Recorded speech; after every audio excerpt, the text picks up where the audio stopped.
Convivência e conflito sob o olhar da filosofia, elementos que colaboram para uma boa convivência. Uma primeira coisa que eu queria colocar para vocês é a respeito da capacidade de neutralização. Talvez vocês não tenham ouvido falar sobre essa lei.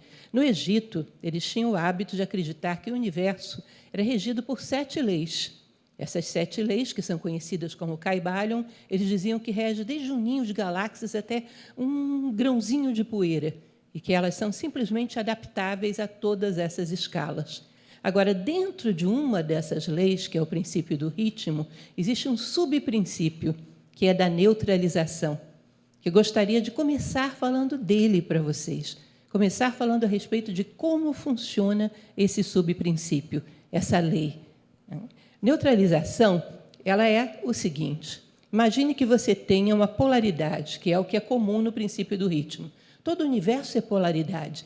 Dias e noites, primavera e verão, outono e inverno, são sempre polaridades que existem dia e noite. O universo inteiro é feito de polaridades. E imagine que nós tenhamos que nos equilibrar no meio desse pêndulo que vai para lá e vai para cá. E existe um pêndulo dentro de nós também, que são as nossas emoções, as nossas tendências, as nossas inclinações que oscilam de um lado para outro. E nós temos que encontrar um bom termo para isso, temos que encontrar um equilíbrio para isso. Essa tradição, que é egípcia, e os egípcios costumavam saber do que estavam falando, em termos de conhecimento humano, é uma civilização que é difícil de você encontrar algo do mesmo nível. Eles diziam o seguinte: só tem um jeito de pacificar esses conflitos que essa polaridade vai gerar no mundo, que é alguém que neutralize essas polaridades. Para isso, ele tem que estar num outro nível acima dessas polaridades. Imaginem vocês que o universo é uma grande pirâmide, pelo menos a humanidade, uma grande pirâmide, uma pirâmide escalonada, onde caminhamos lá para o ápice, mas vamos subindo degrau por degrau. E nós tenhamos um conflito num determinado patamar. Vou colocar um exemplo bem bobinho mesmo, para que a gente possa se situar dentro dessa ideia. Imagine 2 crianças brigando por um brinquedo. 2 crianças brigando, sei lá, por um ursinho de pelúcia. Todas as 2 querem que o ursinho fique para si, e está aquela briga quase rasgando o bichinho.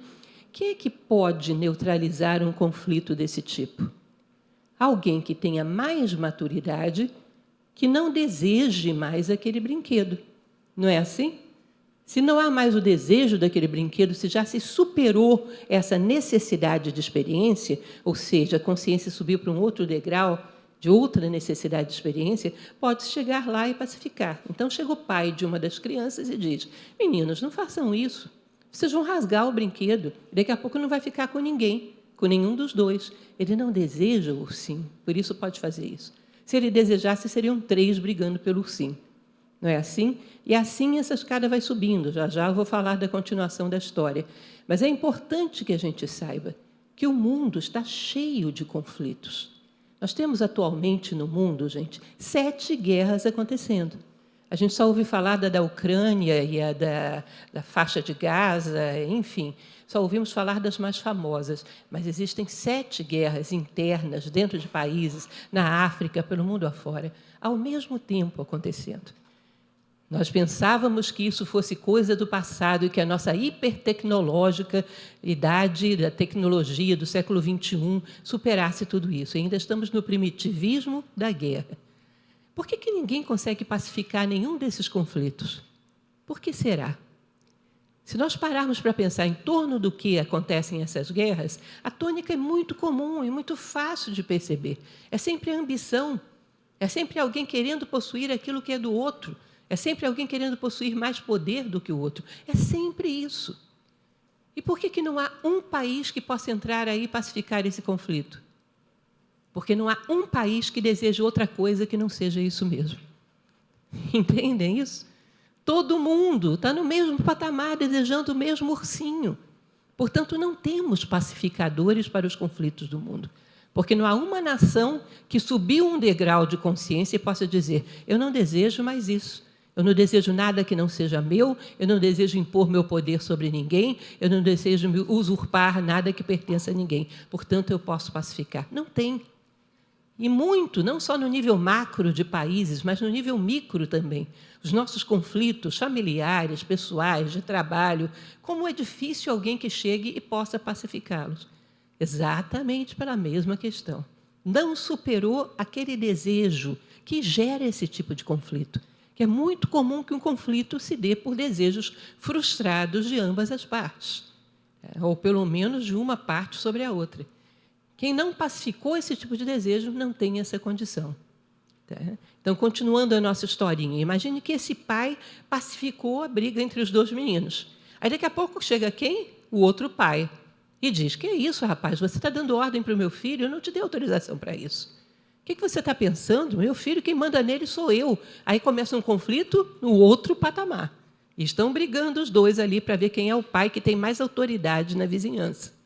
Quem é que pode pacificar aquilo? Alguém que superou essa experiência de querer ser o pai com mais autoridade na vizinhança.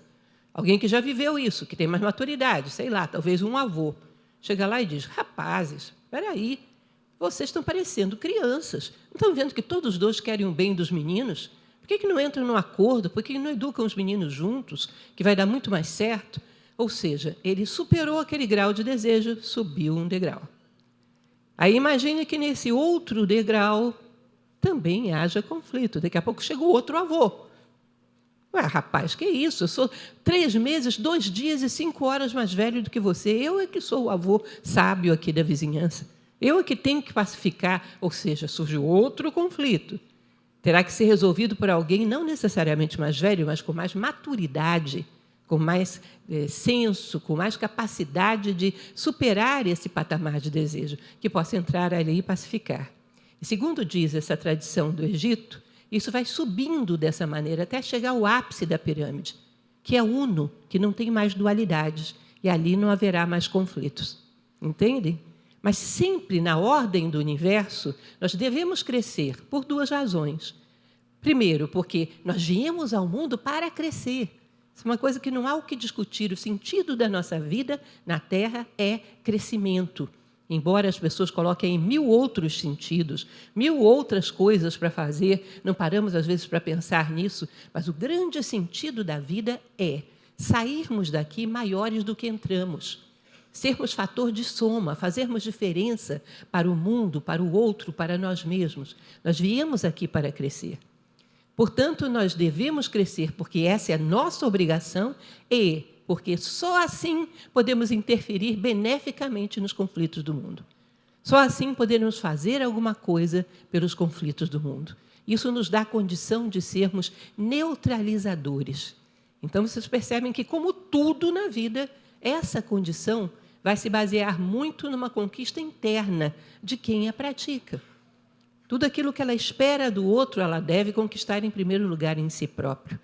Ela deve pensar na dinâmica dos conflitos do mundo, ver qual é a tônica desses conflitos, que não é difícil, todos eles giram em torno de coisas muito comuns. Aqueles que pacificam, que trabalham como mediadores, já devem ter percebido que a tônica dos conflitos é muito parecida. Pensar a respeito dessa tônica e trabalhar para superá-la em si próprio. Quanto mais você faz isso, você tem uma condição de neutralizador. E eu digo que esse é um dos papéis mais importantes que nós temos na humanidade nesse momento. O que mais necessitamos. Temos muitos para se conflituarem, temos poucos para pacificarem os conflitos, porque nós esquecemos que a nossa presença no mundo é para crescer. Então, baseados nessa necessidade de crescimento, nessa necessidade de elevar a nossa consciência um degrau acima nessa pirâmide para podermos pacificar, é que eu trouxe uma visão da filosofia, que são quais são aquelas 4 virtudes que são fundamentais para que você possa se tornar um pacificador, um neutralizador. Eu posso dizer que qualquer virtude é útil, qualquer uma, logicamente. Virtude nos dá capacidade de lidar de maneira mais adequada com a vida, portanto, todas são úteis. Porém, tem algumas que, para esse caso, são mais exatas, são as mais necessárias. E a gente vai falar um pouquinho a respeito delas, não é? Como a gente constrói em nós mesmos a capacidade de vermos os conflitos de cima, porque só assim podemos encontrar uma solução que puxe as pessoas para cima. Porque indo para um lado e para o outro, a gente não vai encontrar solução nenhuma. Nós vemos os conflitos da sociedade assim, né? Brigando para ir para um lado ou para o outro, para uma direção ou para outra. As soluções estão sempre dentro e acima. É a única maneira de tirar as pessoas dos conflitos, é puxá-las para dentro e para cima. E, para tanto, quem tem que ter feito isso em primeiro lugar é você, é evidente. Então, nós vamos falar um pouco a respeito de 4 virtudes, que seriam o respeito, a capacidade de viver com a diversidade, a abertura e a afetividade. 4 elementos fundamentais para que a gente possa dissolver esse nó que são os conflitos, começando por nós mesmos. Então, vamos lá para a nossa reflexão.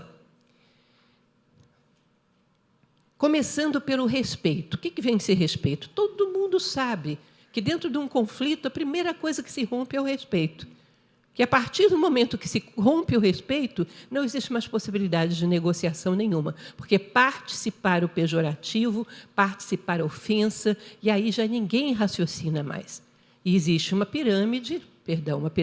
gangorra entre a razão e as emoções, que nós sabemos que, quando as emoções sobem demais, a razão vai lá para baixo.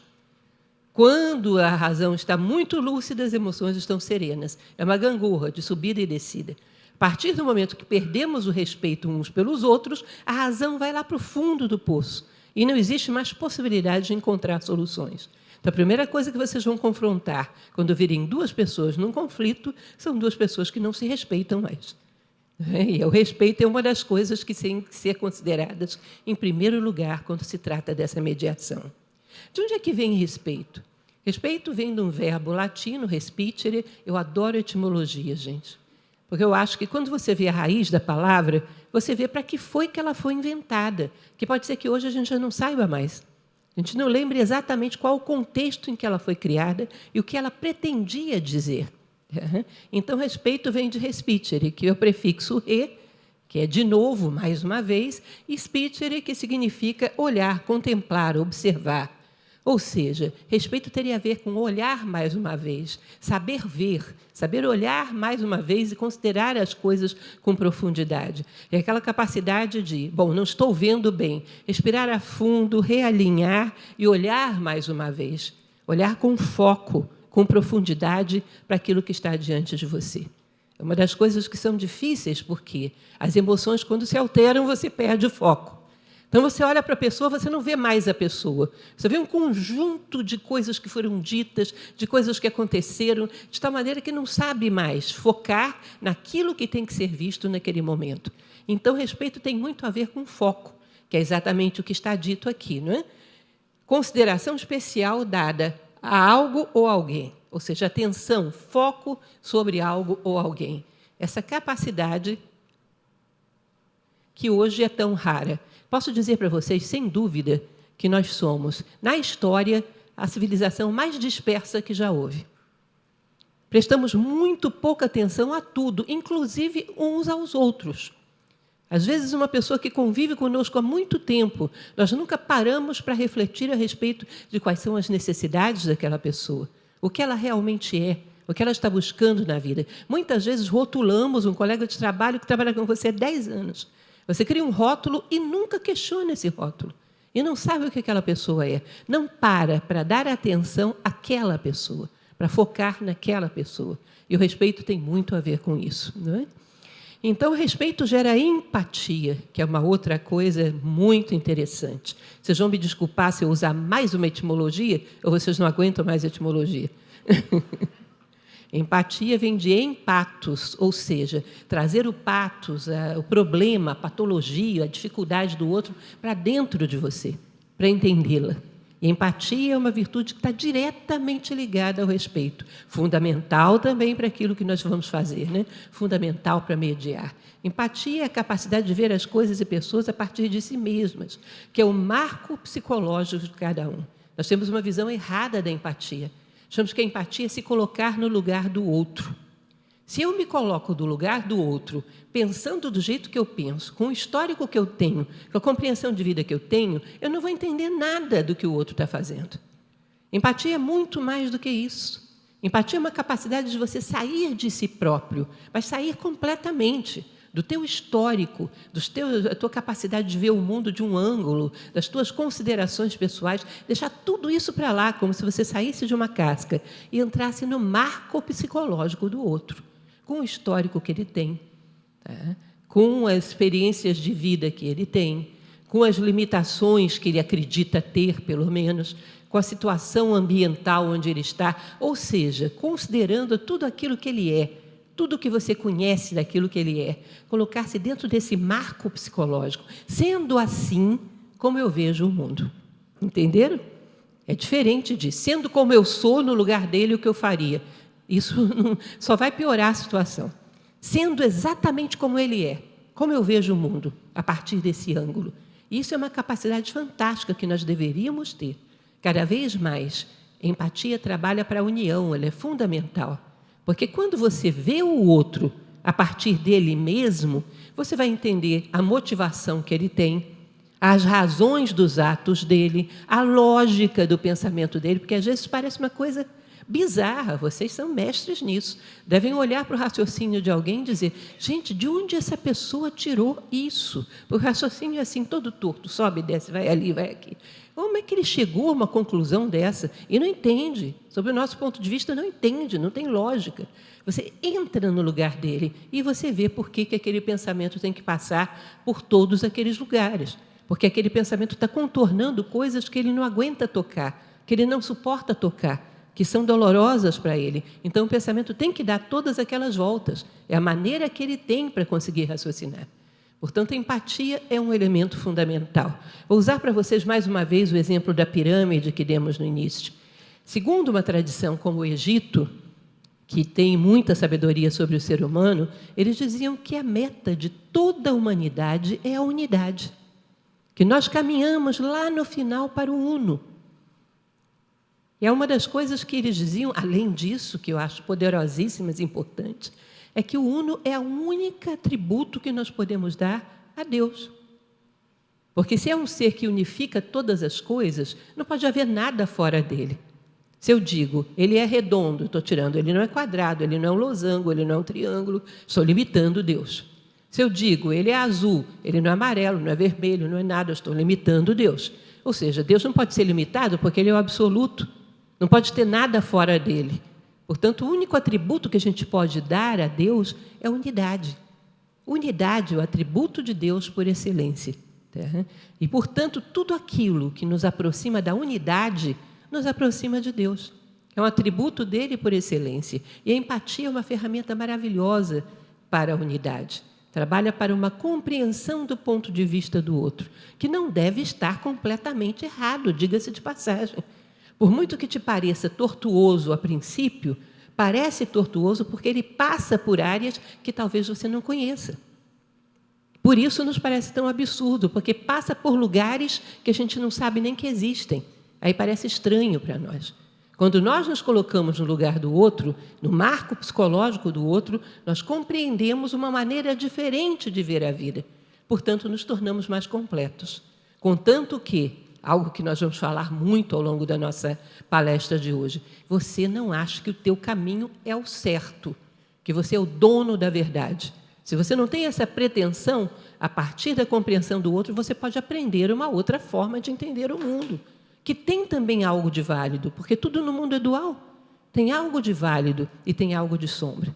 Que a partir dessa compreensão você pode conduzir essa pessoa a um ponto de harmonia entre os dois polos. Pegando a forma dela de raciocinar, você pode deduzir os seus pensamentos até chegar a esse ponto de harmonia que você quer. Se você não entra nessa lógica da pessoa, você vai impor um comportamento a ela. E essa imposição é agressiva. Se ela não vê isso como necessário, se ela não vê isso como uma consequência lógica daquilo que ela pensa, vai ser uma imposição. E uma imposição é uma ruptura. Ela não vai entender, ela não vai aceitar e não haverá conciliação possível. Compreensão evita rupturas. Empatia é compreensão. Trata-se de entender o mundo do outro e ajudá-lo a alcançar a compreensão das contingências deste mundo. Ou seja, trazê-lo para um ponto harmonioso a partir da capacidade dele de compreensão, a partir dos valores dele e não dos teus. Isso nos faz crescer tremendamente. Que oportunidade de crescimento que é fazer um trabalho como esse. Você começa a tesourar dentro de você caminhos lógicos de um monte de seres humanos. E todos eles vão ter alguma coisa para te ensinar.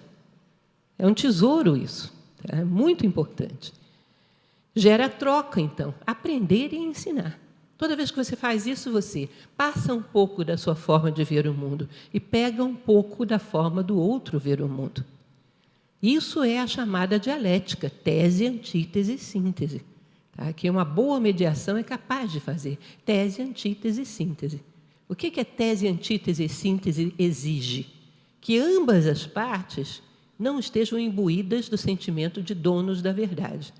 Se você flexibiliza ambas as partes para que estejam dispostas a aprender, a ver alguma coisa mais, você pode ter uma conciliação perfeita, uma síntese que saia dali. Agora, se você tem ambas as partes totalmente dominadas pelo emocional e acreditando-se dona da verdade, é como a luta de dois touros, que vão bater de frente, vão bater de testa um com o outro até tombarem os dois mortos. Não há conciliação possível quando você não consegue reduzir a emocional, elevar o racional e levá-los a um ponto comum. E, para isso, vai exigir que você entre no mundo dessas duas pessoas. E você é o maior beneficiado. Continuando, gosto muito desse verso do Chico Buarque, de uma música que ele tem, Meu Namorado, se eu não me engano, o nome da música. Ele faz um versinho romântico, mas vejam como é exatamente o que eu falava da empatia. Ele diz, vejo o meu bem com seus olhos, e é com meus olhos que meu bem me vê. Isso como um padrão do que é a compreensão profunda e amorosa, a compreensão guiada pela afetividade. Eu vejo você com os teus olhos, e é com os meus olhos que você deve me ver. Entendem? Exatamente a proposta empática. Eu vou entrar e vou entender os teus olhos, em primeiro lugar, e depois eu vou ver você e a sua posição com os teus olhos. E isso é uma maneira suave de você conciliar as coisas, de você conduzir as coisas a um ponto comum. É a verdadeira prática da empatia. Passando adiante, diversidade. Diversidade, eu não falo só das grandes diferenças que, em geral, provocam grandes conflitos, como, por exemplo, diferenças de religião, diferenças de classe social, de cor, de orientação sexual, que temos muitos problemas aí, sem sombra de dúvida. Mas falo também da diversidade de um ser humano para outro, que também é complicado e também gera conflitos. Também é difícil de conciliar. Vocês já devem ter ouvido falar de uma escola de pensamento chamada estoicismo. É uma escola que, inclusive, hoje está muito na moda. Todo mundo virou estoico hoje em dia, entre aspas, né? Estoicismo era uma escola que tinha uma filosofia de vida maravilhosa, uma filosofia moral maravilhosa. Recomendo àqueles que não conhecem que conheçam. Tem uma frase de um estoico, um dos maiores, que é o imperador Marco Aurélio, que ele dizia o seguinte: cada ser humano que morre me empobrece, porque significa um universo ímpar e irrepetível com o qual eu deixei de travar contato.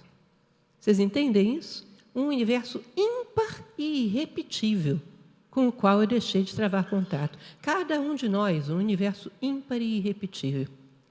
Imaginem vocês a possibilidade de conciliar esses universos ímpares e irrepetíveis. A possibilidade de harmonizá-los sem violentá-los.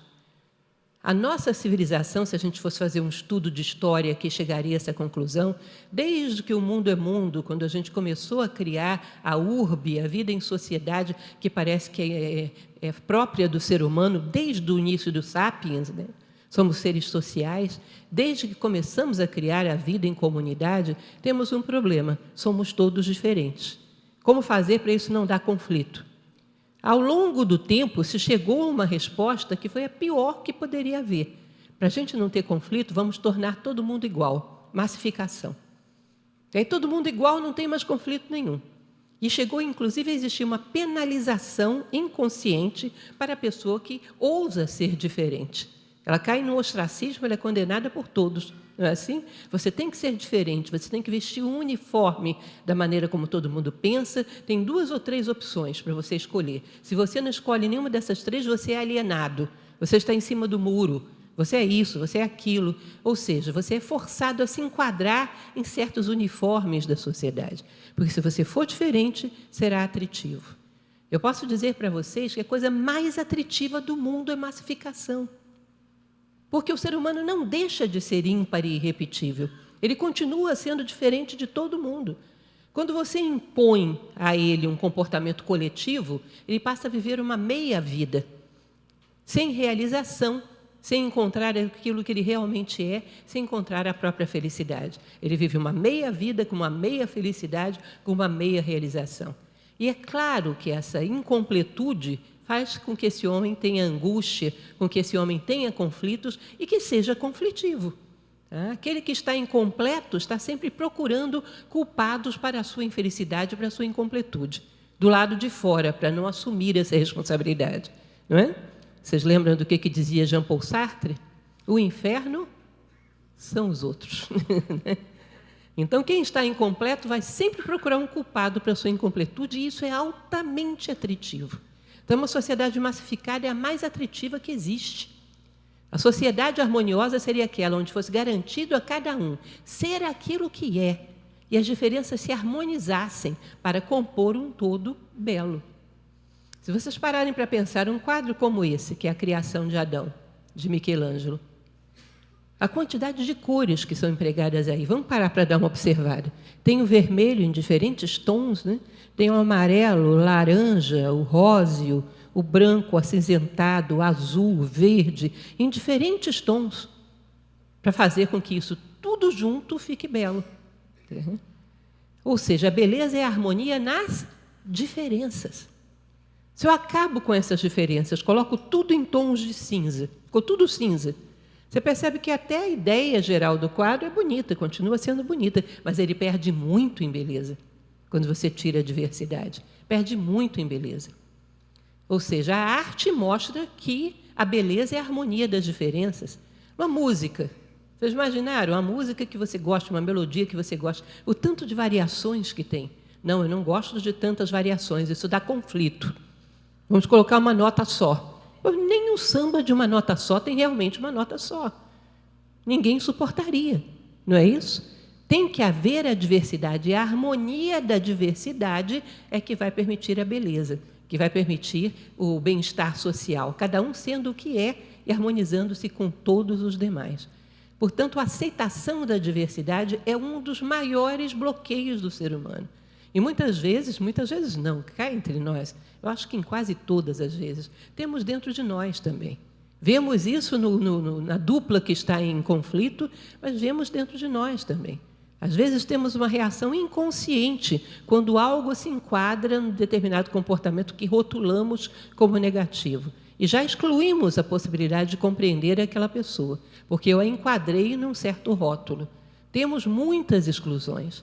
Temos muitas dificuldades de integração de várias coisas. Se a gente parasse honestamente para pensar no tanto de preconceito inconsciente que a gente tem, se assustaria. Eu tenho preconceito com pessoas que falam tal coisa, com pessoas que chegam e se comportam de tal jeito, com pessoas que têm uma forma de gesticular, de se vestir, de não sei o quê. A gente tem N preconceitos que vão criando pequenas barreiras e quebrando entre nós. Muitas vezes a gente consegue superá-los, muitas vezes não. E gera, às vezes, um atrito que se prolonga por toda a vida, por causa de um preconceito que não foi rompido. Vocês já pararam para pensar qual é a origem de todos os preconceitos? Qual é o preconceito mor que gera todos os demais? É o preconceito personalístico, gente. Ou seja, é aquele preconceito que diz que aquilo que diz respeito à minha personalidade é superior ao que diz respeito à personalidade dos outros. Você fecha os olhos e diz, tudo que é meu é melhor. Aí, quando você abre os olhos, você vê o que é teu. Bom, eu sou de tal orientação religiosa, de tal orientação sexual, de tal cor, de tal nacionalidade, isso é o máximo. E quem for diferente é inferior. Essa é a base de todos os preconceitos. É aquele que diz que tudo que diz respeito à minha personalidade é superior ao que diz respeito à do outro. E isso é uma dificuldade tremenda, que nós não podemos imaginar quantas barreiras já ergueu e ainda erguerá na nossa vida. Então, a aceitação da diversidade é muito mais do que simplesmente a aceitação dessas classificações que falamos na sociedade, das diversidades, das macrodiversidades, mas das microdiversidades da identidade de cada um, do dia a dia. Isso é englobar a diversidade de braços abertos, saber recebê-la, saber aceitá-la e, inclusive, gostar dela. Porque cada ser humano que vem é um mistério, que vai ter sempre alguma coisa muito importante para me ensinar. Tá? Então, com certeza, o primeiro caso é muito melhor do que o segundo. Com diversidade, o mundo é muito melhor, muito mais belo.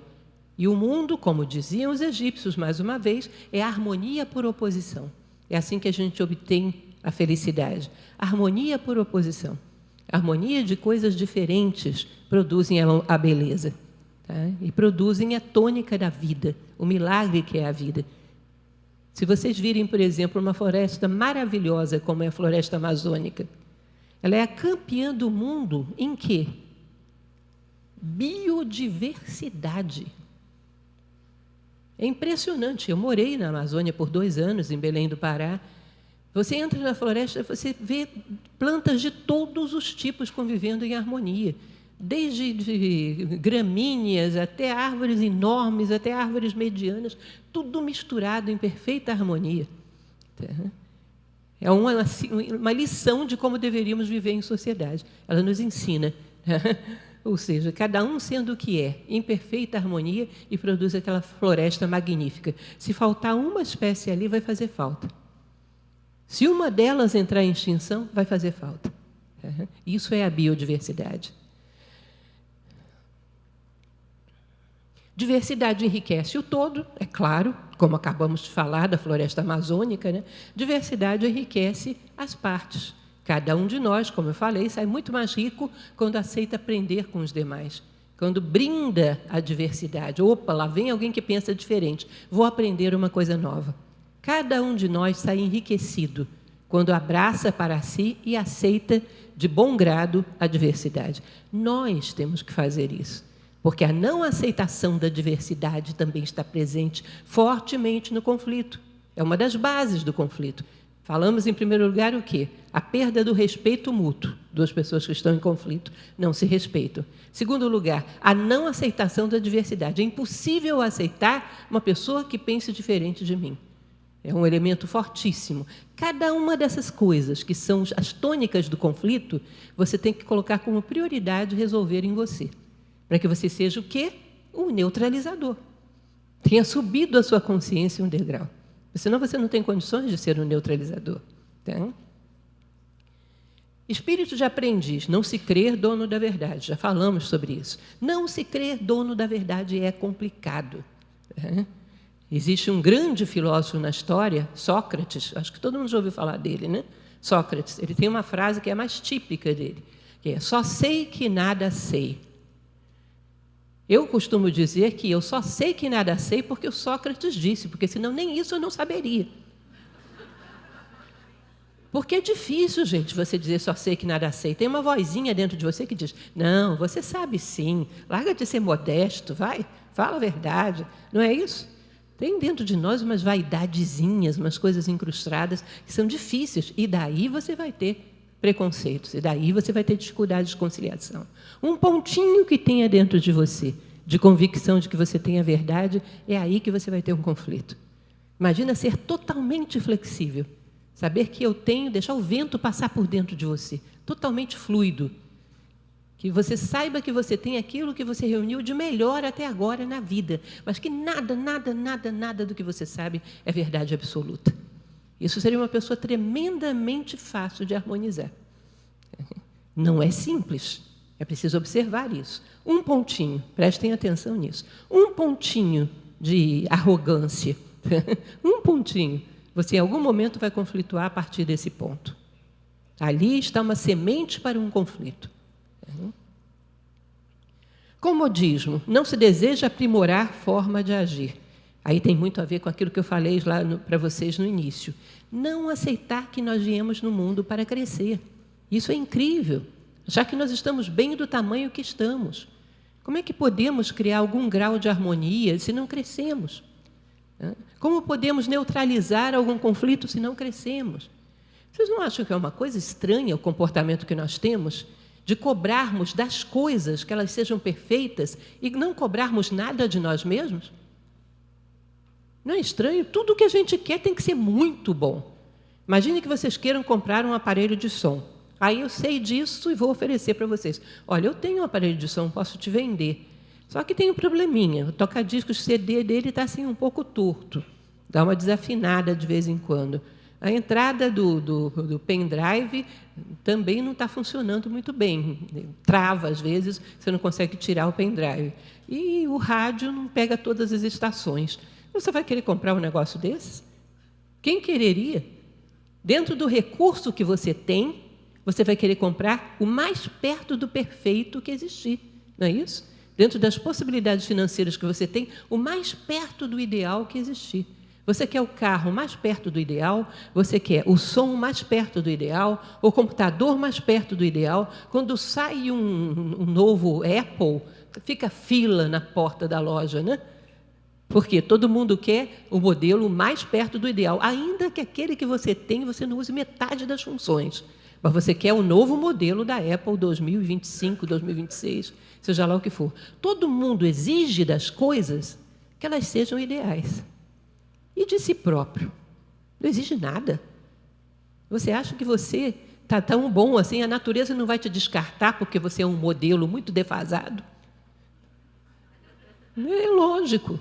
Como é que nós nos exigimos de nós mesmos estarmos mais perto de um ideal? Porque o ideal humano existe, é o ápice da pirâmide, é a plenitude de valores, virtudes e sabedoria. Eu teria que tentar chegar perto disso, crescer como ser humano. Viemos aqui para isso, repito.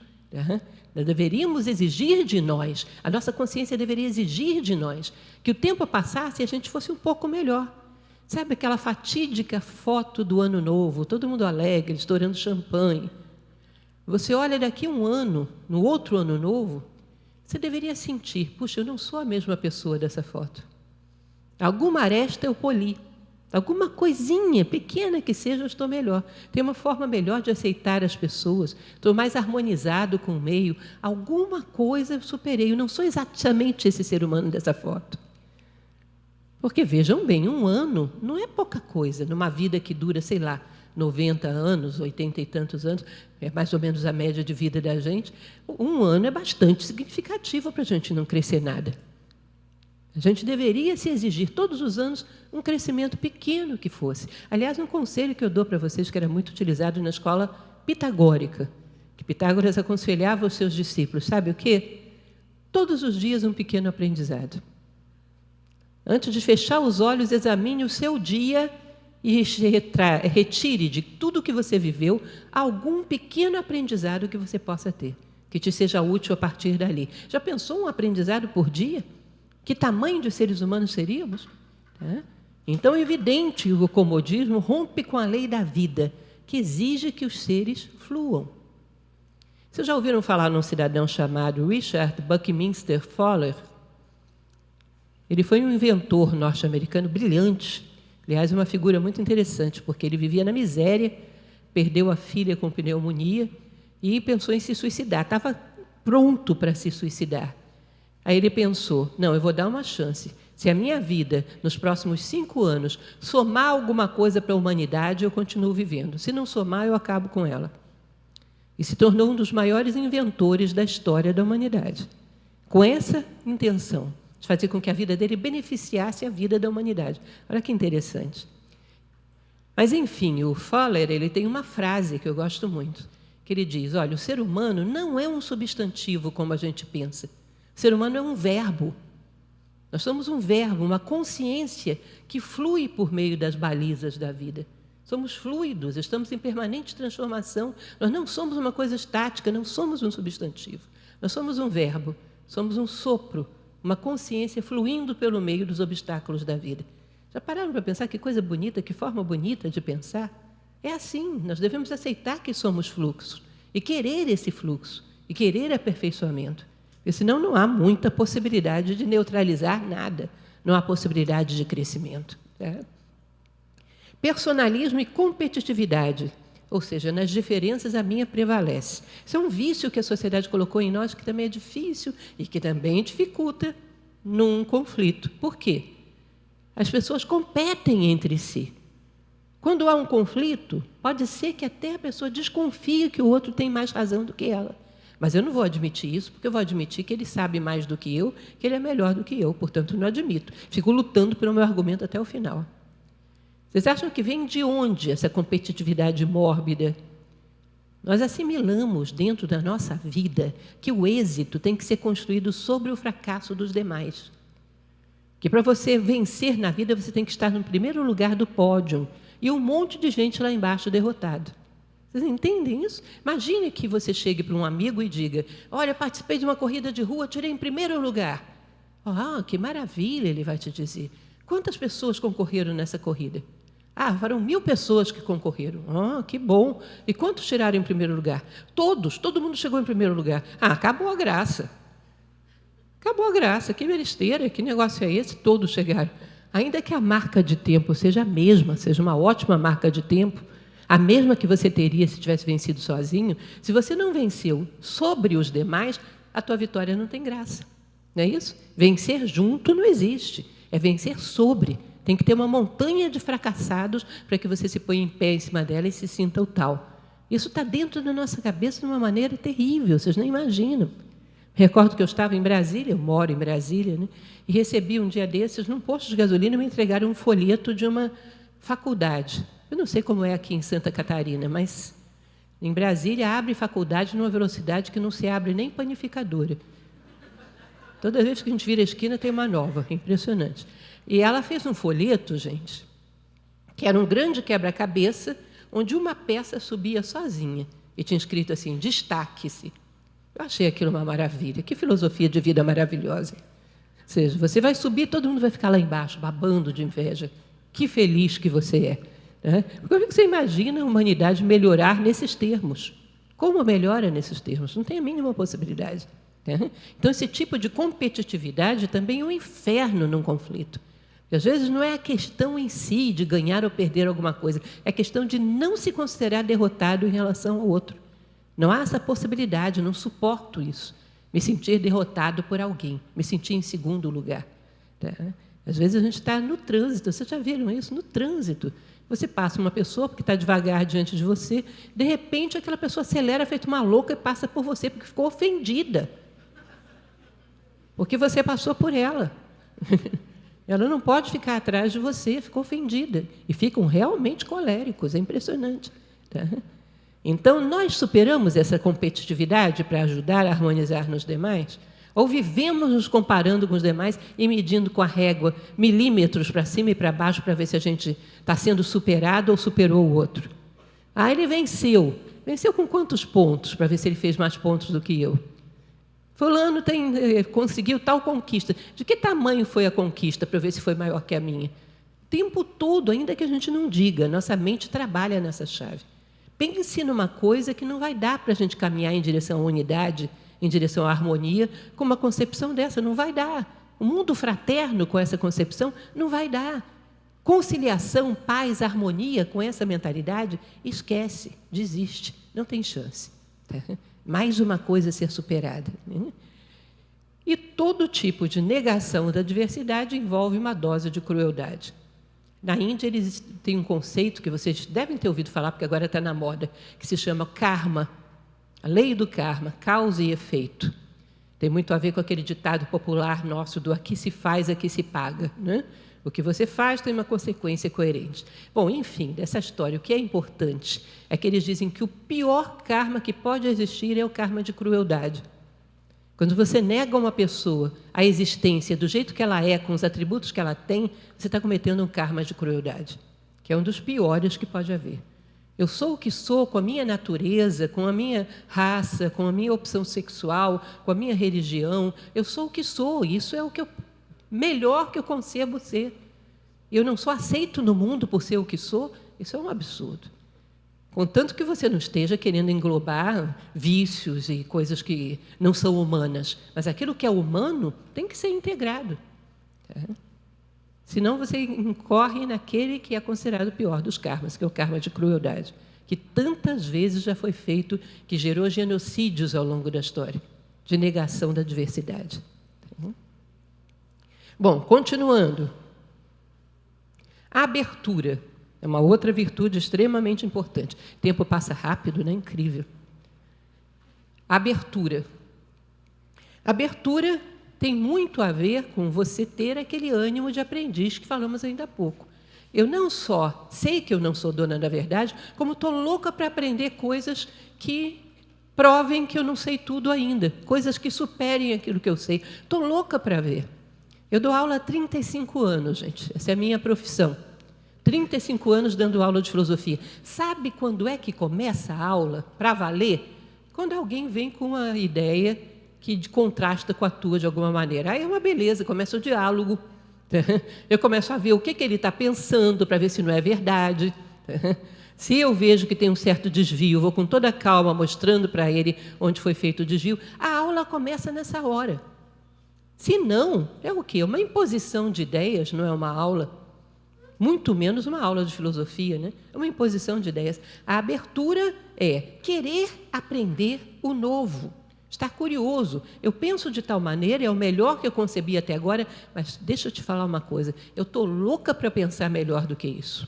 Não estou minimamente apegada a nada disso. Estou louca para pensar melhor.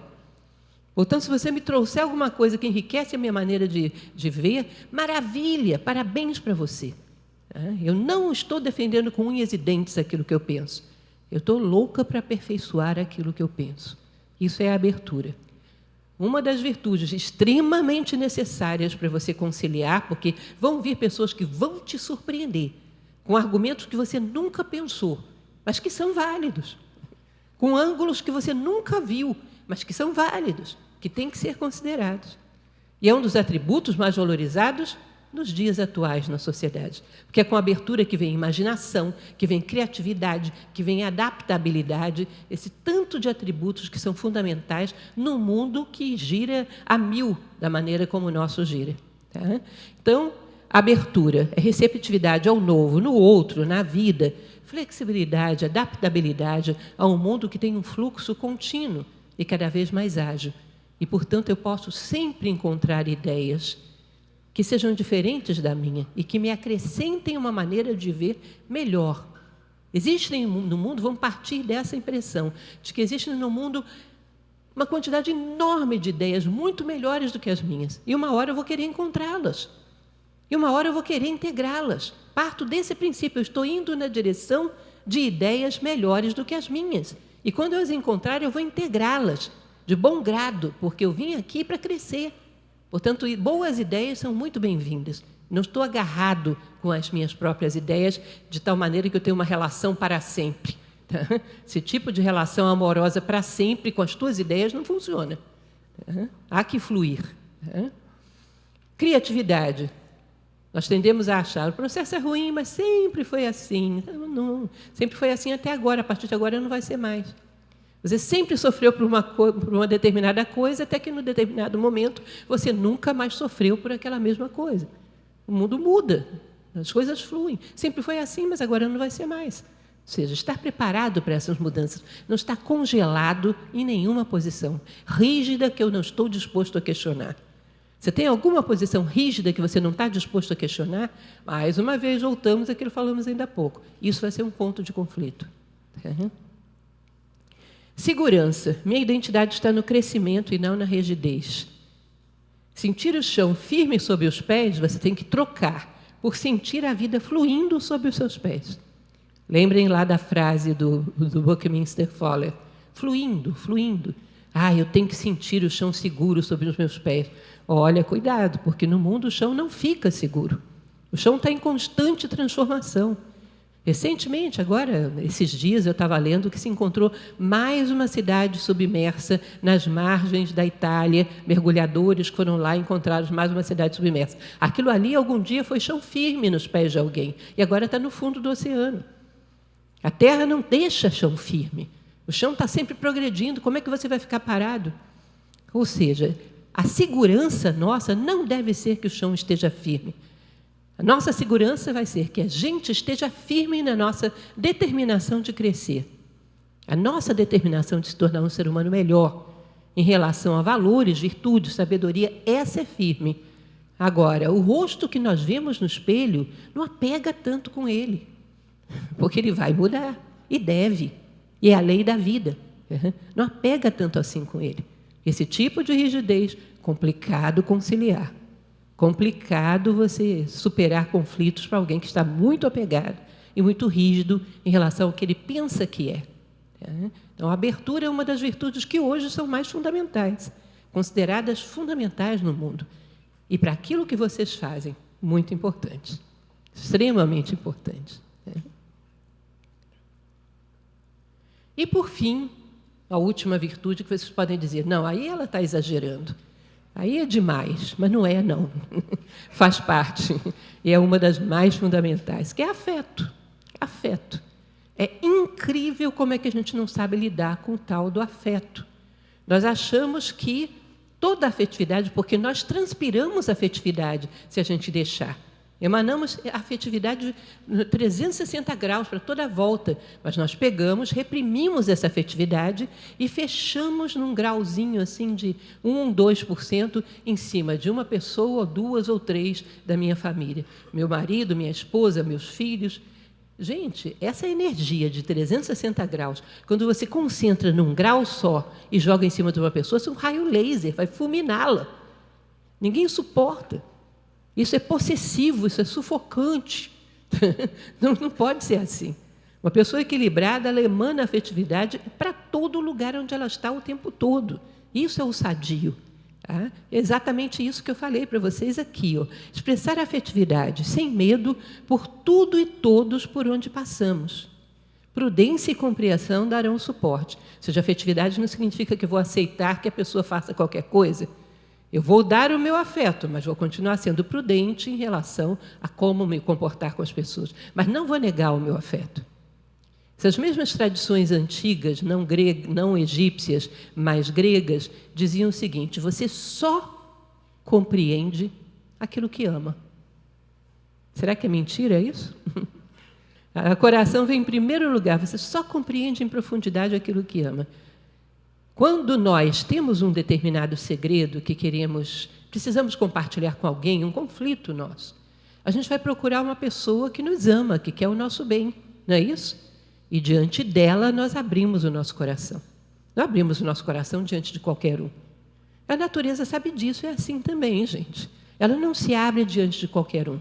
Ela abre diante daqueles que a amam e querem o bem dela. E aquele que conhece o coração de todas as coisas, porque a natureza se abre diante dele, esse vai se tornando cada dia mais sábio. Mas por que ele sabe? Porque ele ama em primeiro lugar. E aí as coisas desabrocham diante dele.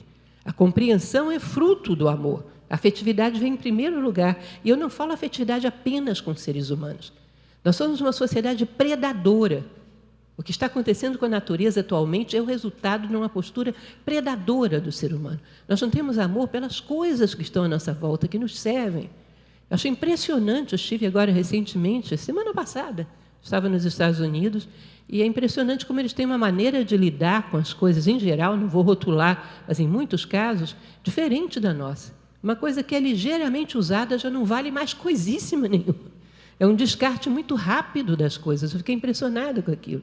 Você sabe o que é ter amor pelas coisas? As coisas que humildemente te servem.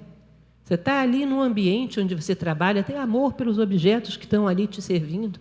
Não vou jogar uma caneta fora enquanto ela ainda tem um pouquinho de tinta. Vou economizar o papel. Isso tem um valor, isso foi vida que gerou isso aqui. Tudo tem vida. Valorizar o espaço onde você está, ver todos os detalhes, dar um pouco da sua atenção. Uma vez eu peguei uns alunos meus que perguntei para eles: quantos anos vocês trabalham no mesmo lugar? Eu trabalho uns 10 anos no mesmo lugar. Na mesma sala? Na mesma sala. Me descreve como é o teto da sala que você trabalha.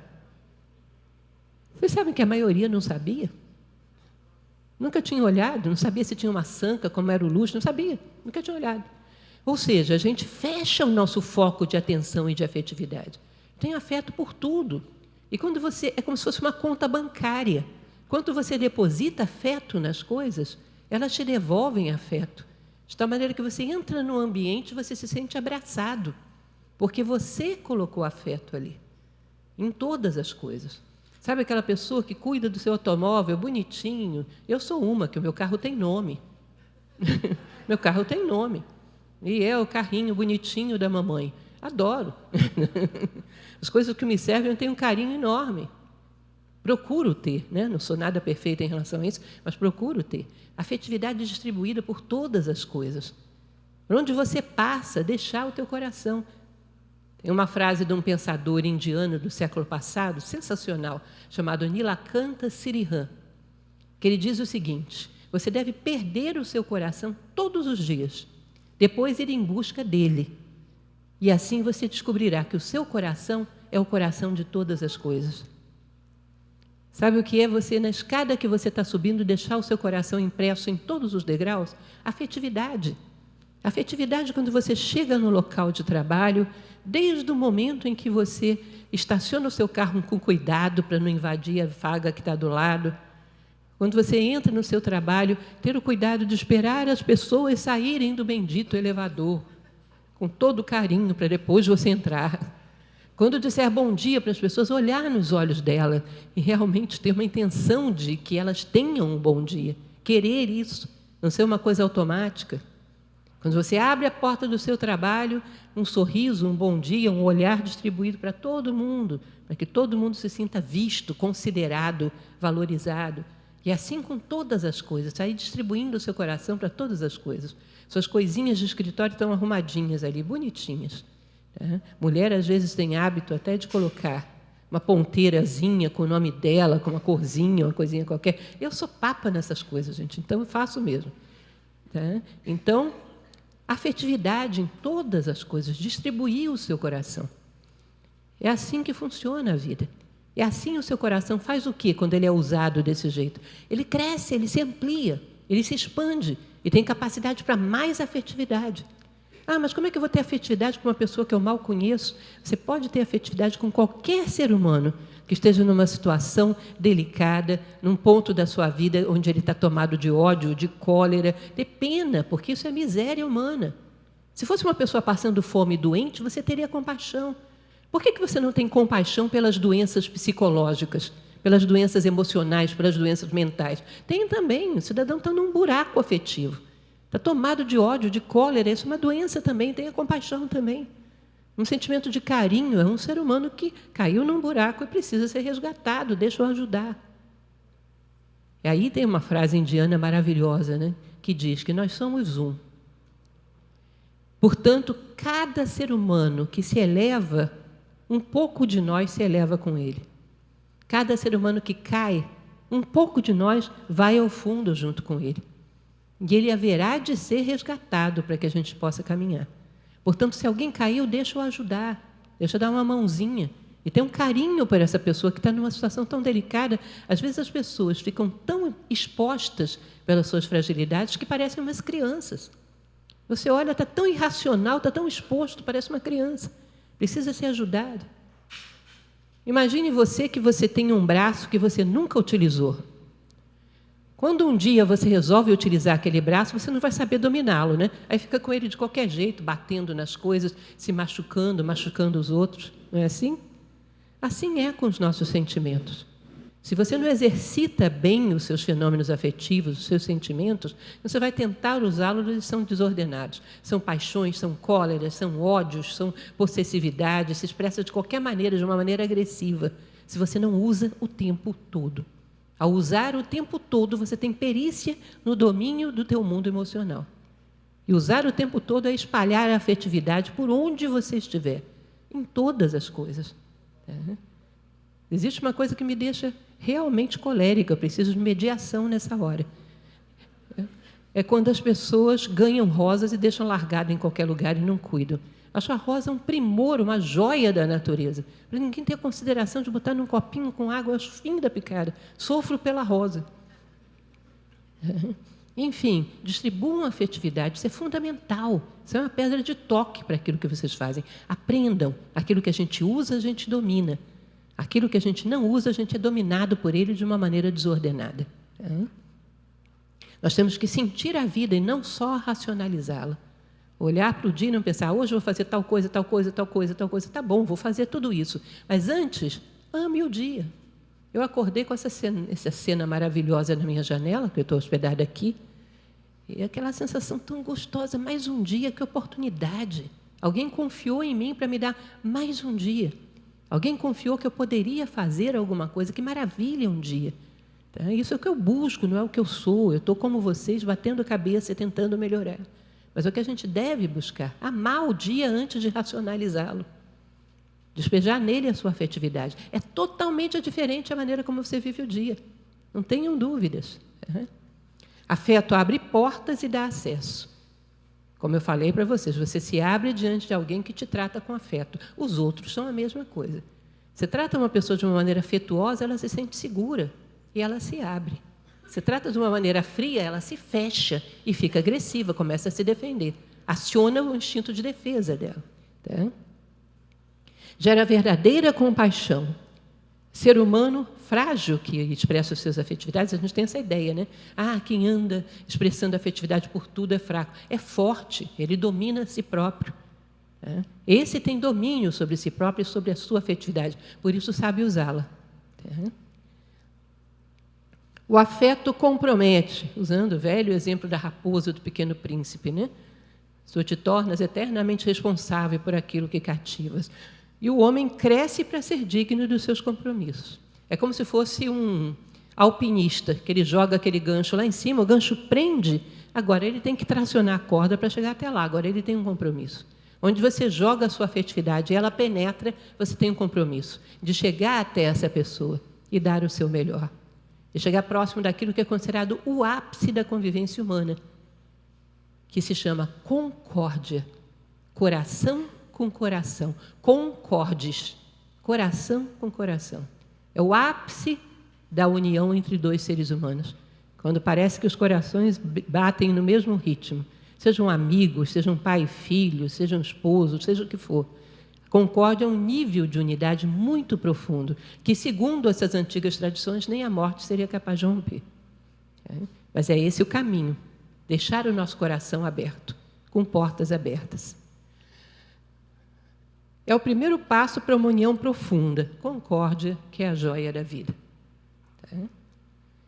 E, por fim, em relação a todas essas coisas que falamos, as virtudes são ferramentas para superarmos os conflitos e realizarmos em nós a condição humana plena, raiz de toda a verdadeira paz e verdadeira felicidade.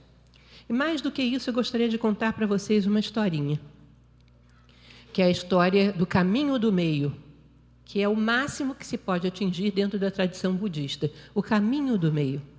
O caminho do meio é exatamente aquele em que você não deseja o fruto da tua ação, mas deseja a ação em si. Não sei se vocês já perceberam o quanto nós temos a mania de não querer as coisas, querer o que elas podem nos dar. Às vezes estudamos não pelo conhecimento em si, mas pelo cargo que eu vou ter, pelo vestibular que eu vou passar, pelo resultado e não pelo estudo em si. O estudo se torna um estorvo. Se pudesse tirar ele do caminho e ter o mesmo resultado, muito melhor. Não é assim? Às vezes tomamos, até as relações afetivas, às vezes transformamos nisso. Eu quero o outro porque eu não quero a solidão, porque eu não quero ficar anônimo, eu quero que alguém testemunhe a minha vida, não pelo outro em si. Nós chegamos ao ponto de transformar as nossas relações nisso. O que é o caminho do meio? É você não desejar as coisas pelo resultado que elas podem te dar, mas por elas em si. Isso que eu estou fazendo faz parte do trabalho da natureza. A natureza é pacificadora, a natureza é mediadora, a natureza é harmonizadora. E eu estou realizando a ação da natureza através de mim. Eu me realizo por poder participar disso. Isso é um conceito de felicidade que eu acho lindo. Felicidade é quando as leis da natureza vêm ao mundo através de nós. Isso é fantástico, não é?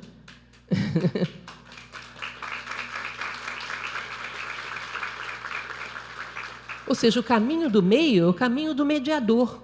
Ele ama tanto aquilo que ele está fazendo que não importa o que vai acontecer no final, importa o agora. Eu curto isso. Eu estou tendo o privilégio de trabalhar para a obra da natureza. É um privilégio. E eu estou aqui. Portanto, isso é uma realização. O meu dia de hoje, eu trabalhei a favor das leis da natureza. Eu estive no mundo de maneira produtiva. Eu fiz com que a harmonia descesse ao mundo. Eu pratiquei o caminho do meio. Eu sou um mediador. E que cada um de vocês possa sentir esse legítimo orgulho por essa profissão tão bonita, tão nobre e tão honrada. E que tudo isso que a gente conversou possa servir como uma boa reflexão. É isso. Muito obrigada, gente.